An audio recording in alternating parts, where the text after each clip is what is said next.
Impact of Mokwa floods. National Hydroelectric Power Producing Areas Development Commission supports victims with relief materials. I'm sure we'll be able to hasten the process and then deploy medical outreach in this community.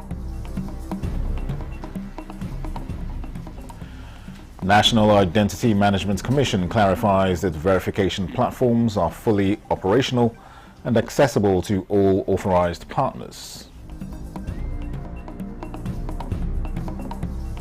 And Nigeria beams spotlight on ending plastic pollution as the world marks Environment Day.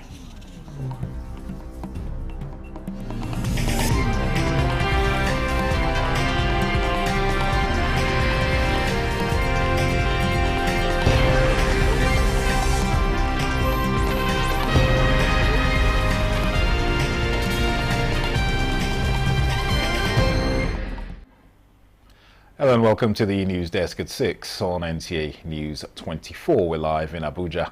I am Dennis Adegunloye. President Bola Tinubu has inaugurated the Lekki Deep Sea Port Access Section 1 in Lagos. The president expressed commitments of the administration to improving infrastructure across the country, noting that the Lekki Deep Sea Port Access Section is a landmark achievement towards enhancing economic growth. We've commissioned phase 1 of the section of the Lagos-Calabar Coastal Highway here in Lagos, where we are seeing the result of a rescoping.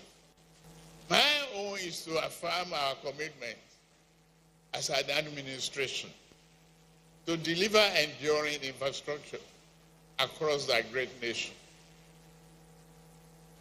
Forget all the misconceptions.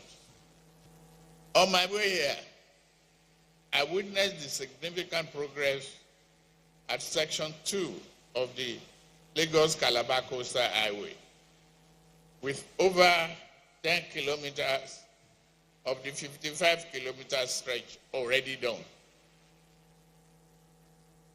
Thank you. I'm also pleased to report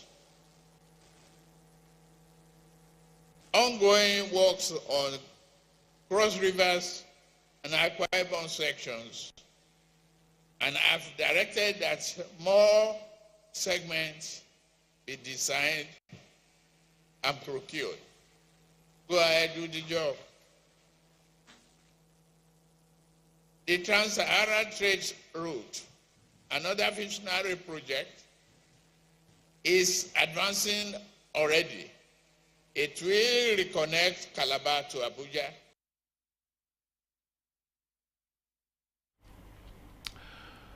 The National Orientation Agency, NOA, is evolving new sensitization strategies to ensure communities prone to flooding and other natural disasters heed to warnings.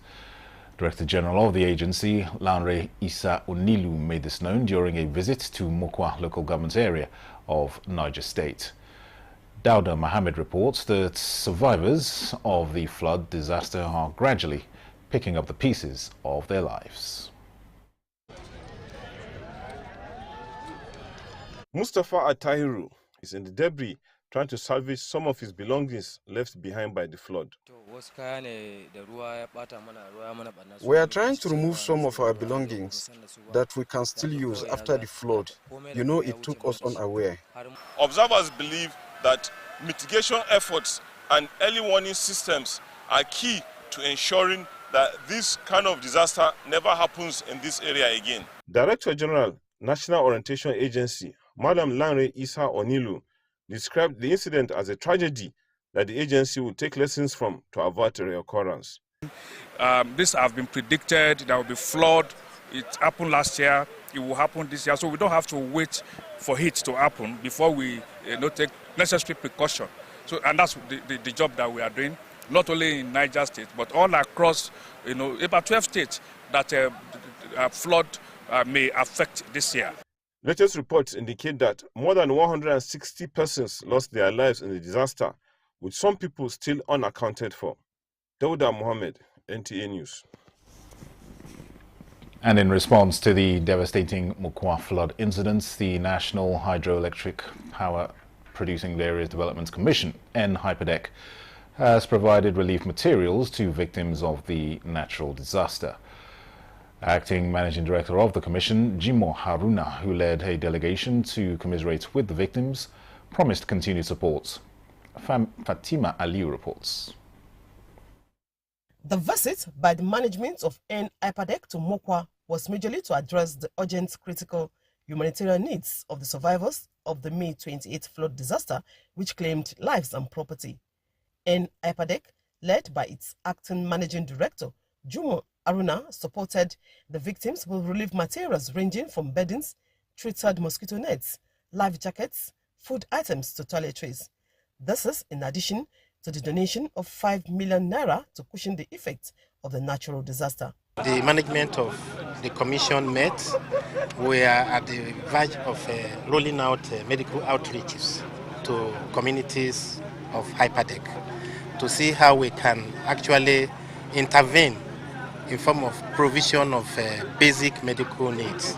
I'm sure we'll be able to hasten the process and then deploy medical outreach in this community. The visit was also an opportunity to sensitize the people on the impending flood predictions by the NIMET and the need to take necessary precautionary measures. Fatima Aliu, NTA News. Nigeria, a country rich in biodiversity, faces significant ecological challenges: plastics. This is because an estimated 2.5 million tons are said to be generated annually in Nigeria. But on a day when the world unites against the pervasive issue of waste management, a global crisis with profound local implications, the spotlight is on ending plastic pollution. Charles Alpha tells us more. An estimated 2.5 million tons of plastic generated. Yet, the reality is less than 12% is recycled, leading to widespread environmental degradation and alarming public health concerns. The reason why this World Environment Day 2025, a global initiative aimed at raising awareness and promoting action for the protection of the environment, is prompting urgent solutions. We must go further, faster. Together, let's end the scourge of plastic pollution and build a better future for us all. In 2018 alone, Nigeria reports revealed discharged approximately 200,000 tons of plastic waste into the ocean, rating it among the top 20 global contributors to marine debris. This alarming trend is largely fueled by the dominance of single-use plastics, particularly for food, water, and sanitary purposes. Today is one of the days we're calling on different people to rethink how we use, reduce, and recycle plastic, and most importantly, think about alternative solutions. Plastics clog drainage system, exacerbating flooding and devastating marine ecosystems. But Nigeria is not idly standing by, as it joins the world on this day for a collective global effort to end plastic pollution. The cornerstone of its response is the National Policy on Plastic Waste Management of 2021. This comprehensive policy aims to reduce plastic waste and pollution, promote sustainable practices, limit single-use plastics, encourage recycling and reuse, and champion a circular economy where plastics are designed for the 5 Rs: reduce, reuse, repair, recycle, and recovery. One of the key recommendations of that policy is that Nigeria needs to ban some categories of plastics, particularly those ones that we call on-the-go plastic, those plastics that you use once and throw away. And that is the background for the memo that we push to the Federal Executive Council. And the Federal Executive Council generously approved that memo. On this World Environment Day 2025, Nigeria's journey towards a plastic-free future is a testament of its commitment to environmental stewardship. Charles Alpha, NTA News. Meanwhile, Nigerians must rise to the challenge of protecting the environment by changing how they consume packaged food items and dispose of plastic containers and bags. First Lady Oluremi Tinubu stated this in a message marking this year's World Environment Day as she joined millions around the world to call for urgent and united action towards safeguarding the environment. She describes the theme for the celebration, Ending Plastic Pollution, as apt, noting that unsafe disposal of plastic waste has become one of the most pressing environmental challenges of our time, affecting our health, environments and future. Addressing the youths in particular, the First Lady said they are the leaders of tomorrow and as such have a role to play in creating a cleaner, healthier and greener Nigeria, be it in schools or within their neighborhoods.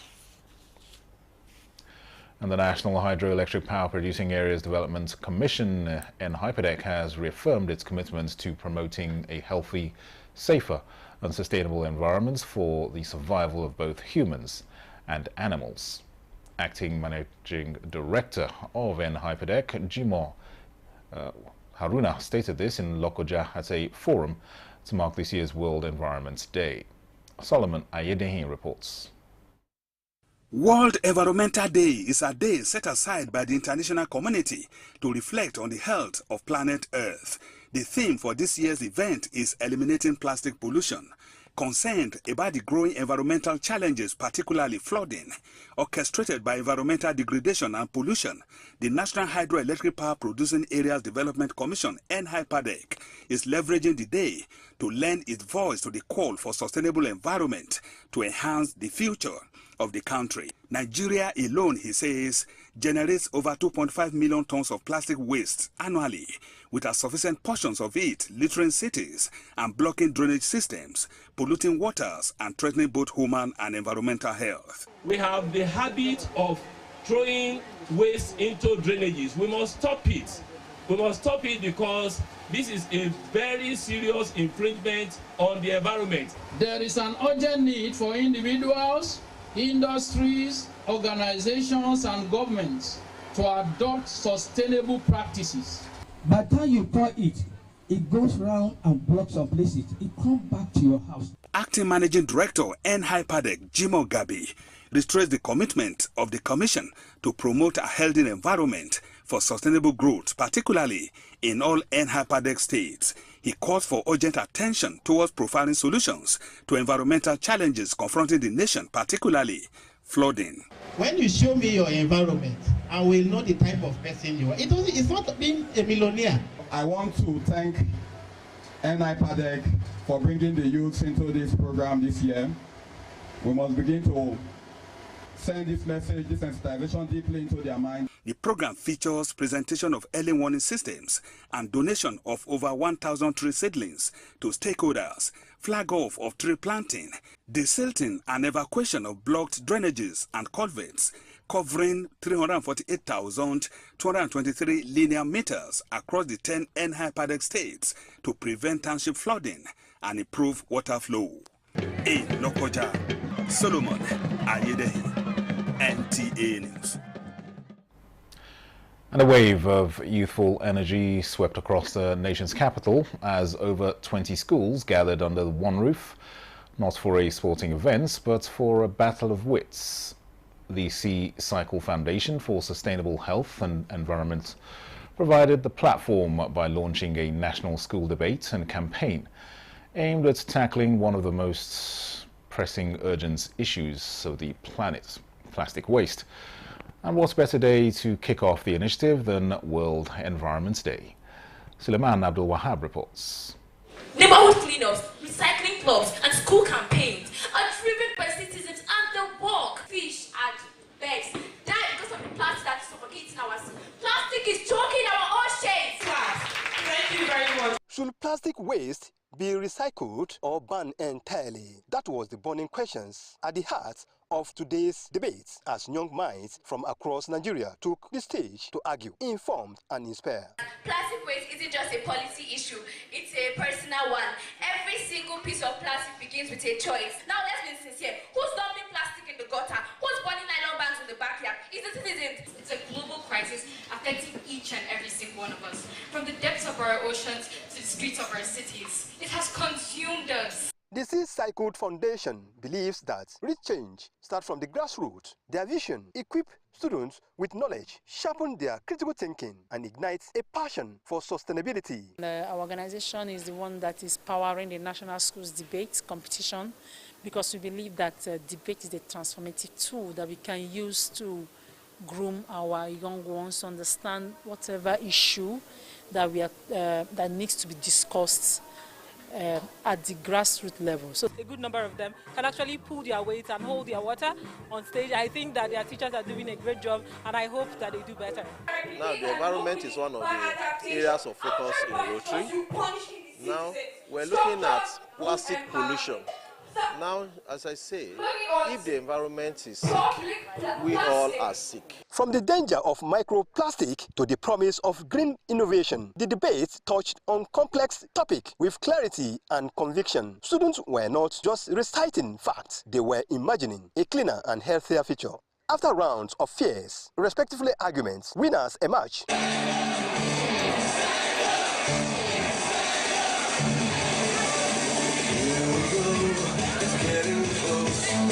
His Excellency International School clinched first. School for the Gifted took second. Fontage International School came third. And Government Secondary School, Kubwa, round up the top 4. But beyond trophy and applause, their real victory was in the message. The fight against plastic pollution needs all hands on deck.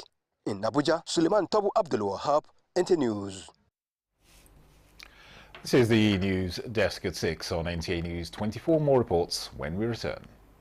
Vision College Jos, you will dive into exhilarating hands that will fuel your passion in education and propel your career to new heights. We don't just teach, we craft the next generation of media leaders. Explore our diverse offering, understanding the personnel matters and issues in the public service, basic development communication, financial reporting under IPSAS, and interpretation of public sector accounting standard IPSAS, audit, internal check and control management, video camera maintenance, new technologies, optics, fiber, IP technologies, automation, storage management, and wireless technology. Challenges and opportunities in the secretarial profession in the digital age. Digital marketing, basic drama, online reporting, understanding the provisions of the revised public service, audio engineering operations and maintenance, camera operations, and intermediate drama. Mark your calendar. The second quarter of 2025 is your launch pad. This is your moment to seize the future. Announcer Management.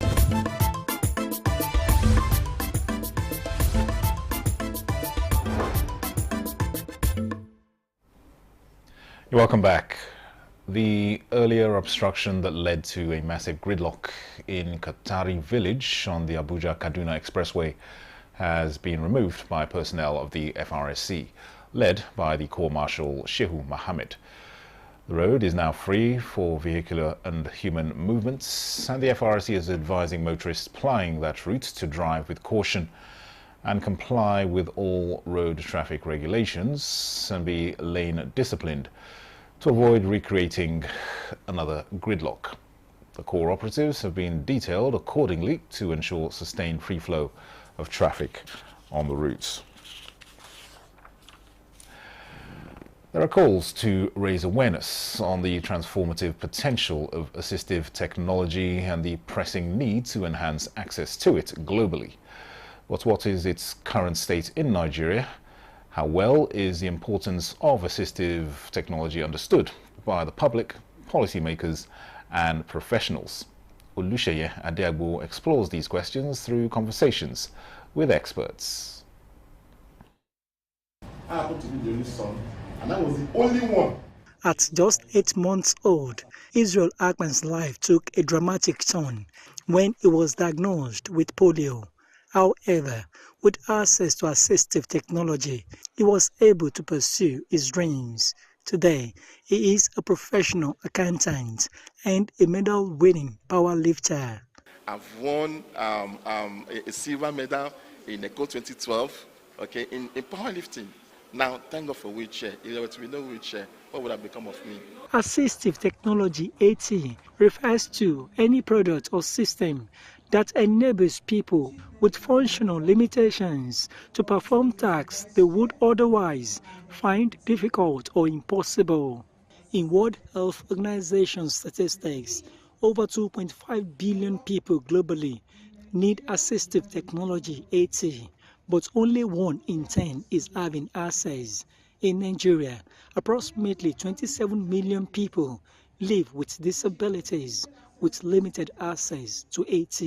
Assistive technology is very, very important. It's something that is going to help the population of Nigeria, whereby those with disabilities can have abilities with the assistive technology. The Federal Ministry of Health and Social Welfare is championing this stakeholders meeting to share lessons on the state of AT, reviewing its necessity to national growth and strategizing on increasing its awareness. We've done a list of all the assistive technology that is available in Nigeria. We have done a stakeholder analysis to identify all the groups, that we need to speak to, of course, including people with disabilities. So at the end of all of this meeting, we're going to put all those recommendations together and they will be forming action points going forward. Ayola Efekoya is living with blindness. With the aid of AT, he's been able to actively function as a professional journalist and an advocate of rights of people living with disabilities. One key way to address the problem with lack of access to assistive technology is to ensure or to promote local production and local distribution. That will significantly reduce the cost of many of these gadgets. Of course, you have the need to improve training for users. Ayola shares a vision that resonates deeply with many. In Nigeria, where no child is excluded from learning, adults not denied employment, and no elder loses his independence simply because they lack access to the right tools. In Abuja, Olusheye Adeagbo, NTA News. This is the news desk at 6 on NTA News 24. Here is a reminder of our top stories. Impact of Mokwa flooding. National Hydroelectric Power Producing Areas Development Commission supports victims with relief materials. I'm sure we'll be able to hasten the process and then deploy medical outreach in this community.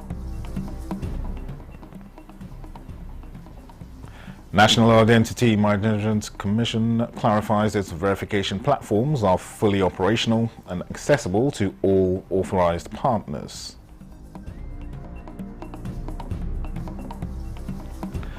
And Nigeria beams spotlight on ending plastic pollution as World marks Environment Day.